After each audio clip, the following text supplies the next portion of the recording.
So, if you're excited for updates to come on iOS 16, you should be. While there are no concrete rumors related to which devices iOS 16 and iPadOS 16 will support, the discontinuation of the iPod Touch earlier this week may be an indication that as many as 9 devices could be about to lose support for Apple's upcoming operating systems.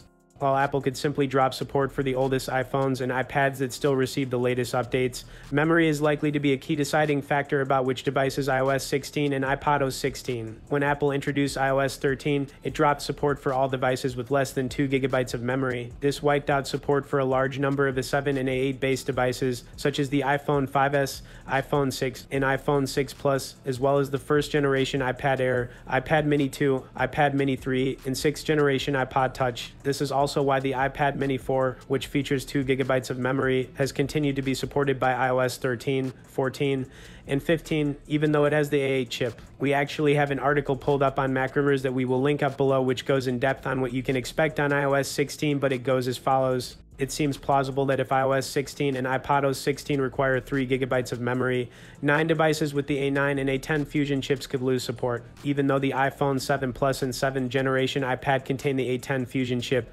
Both devices feature 3 GB of memory, meaning that they are more likely to retain support when Apple next drops support for older devices. So here are the supported devices to expect on iOS 16: the iPhone 7 Plus, the iPhone 8, the iPhone 10, the iPhone XR, the iPhone XS, the iPhone XS Max, the iPhone 11, the iPhone 11 Pro, the iPhone 11 Pro Max, the iPhone SE2, the iPhone 12, the iPhone 12 Mini, the iPhone 12 Pro, the iPhone 12 Pro Max, the iPhone 13, the iPhone 13 Mini, the iPhone 13 Pro, the iPhone 13 Pro Max. And the devices that won't be included on iOS 16 are the iPhone 6s, iPhone SE first generation, and the iPhone 7.